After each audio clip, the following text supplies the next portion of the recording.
Hi, so I thought I would come on and just talk quickly, I'll try and keep it short, about why I feel it's important to take stock of your financial situation, to understand where you are financially, what you have, what your assets are, what your liabilities are, what your debt is essentially. I'll try and keep away from the finance accounting talk. I know exactly what you have in the bank, what you have in investments, what you have behind you, because I'm finding it's really, to me, it's always important to do. It's always a good exercise regardless of your situation. But at the moment, there's so much uncertainty in the world. And I think having this information and knowing financially how you stand is one part of your life you can bring certainty. It might not be what you want to see, but at least you know, and then you can start working on improving it. Or you might get massive reassurance from it when you actually take your head out of the sand, like my clients tell me. I'm taking my head out of the sand finally, and I'm looking at it, and you might be pleasantly surprised, and you might have more than you realize. And then isn't that reassuring? You know, I have money behind me. Whatever I decide to do, I have money behind me to do that, and I've got a level of security, that sense of security there.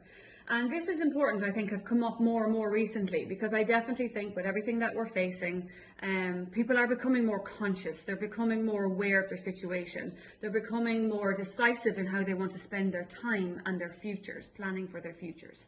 So I've had kind of the two main places that people are coming from where this really helps is if you, and this is a common one, which is obviously something that is close to my heart, where I've had people come to me and they're in really successful careers, and I've been in them like me, 19 years, sometimes longer, getting really well paid. You know, everything is fine, but they're ticking over and they're not fulfilled and they're not happy, and they have this passion that they want to really pursue, and they're not sure if they can afford to do that, or they're so used to having that high income, it's difficult to let go of that.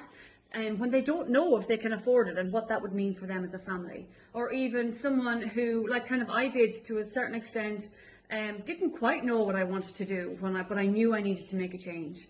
And can I afford that financially? And even knowing that if you can afford it, an income without a period of time, or what that means for you, it gives you the headspace to be able to actually think about, oh, this is a possibility.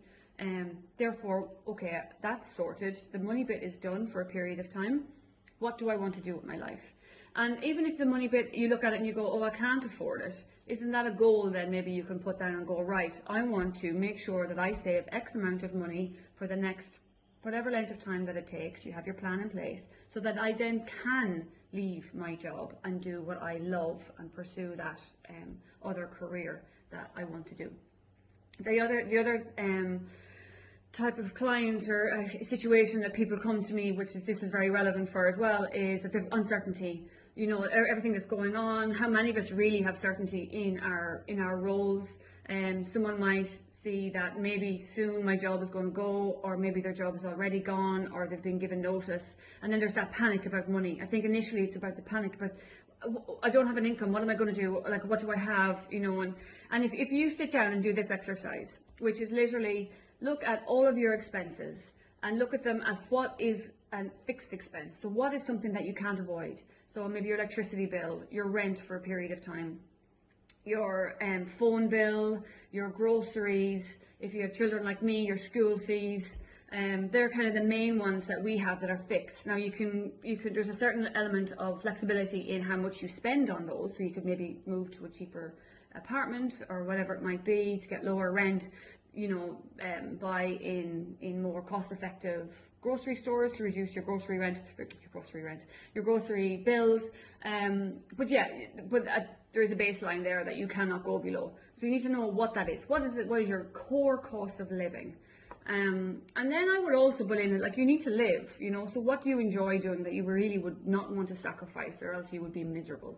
So maybe that's, you know, your gym membership, or it's your fortnightly, you know, dinner out with some friends, whatever it might be that you want to maintain.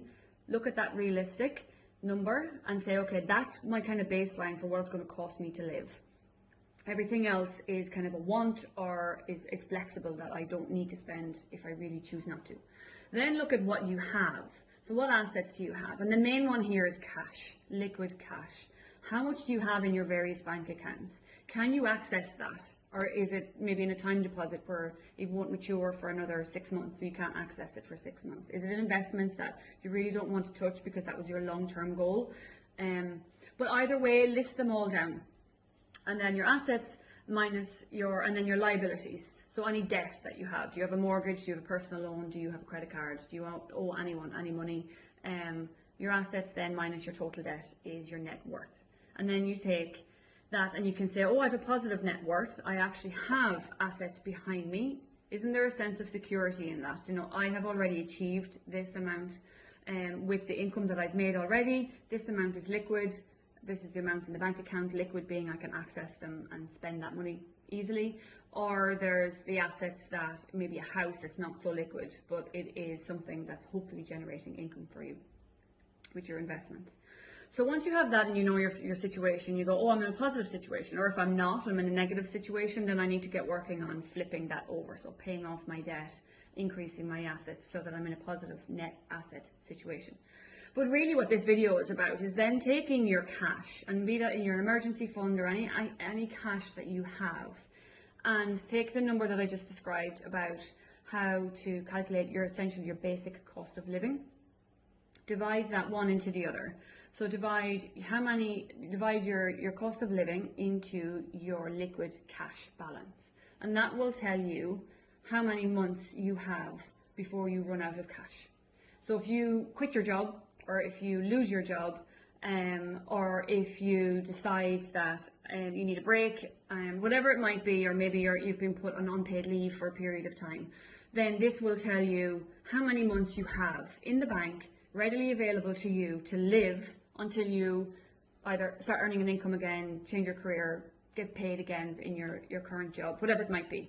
And knowing that number for me is huge, because then, like what I did, I left my high-paid career and into an entrepreneurship, which obviously for a period of time you don't earn money. That's normal, and most new businesses don't make a profit for at least 2 years.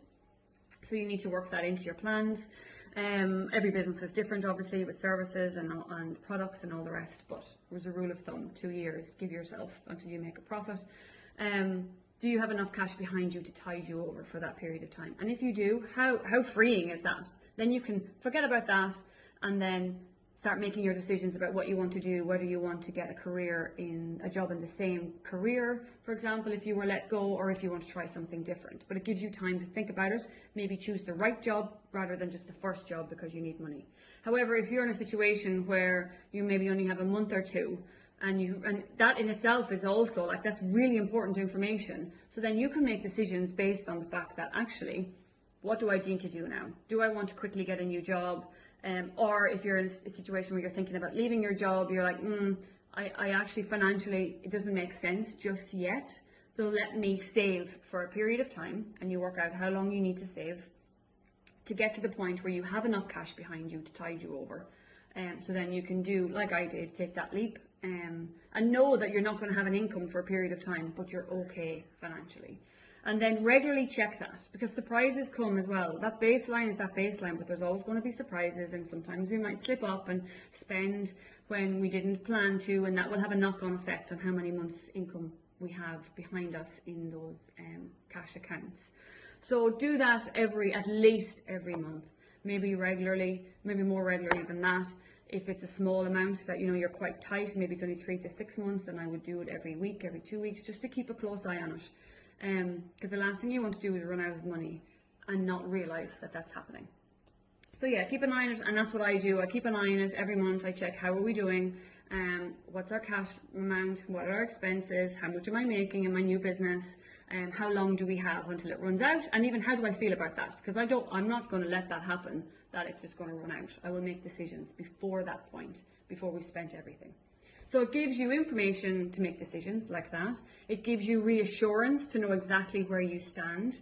And both of them then kind of create space where I can go, okay, that part of my life I know exactly what's happening.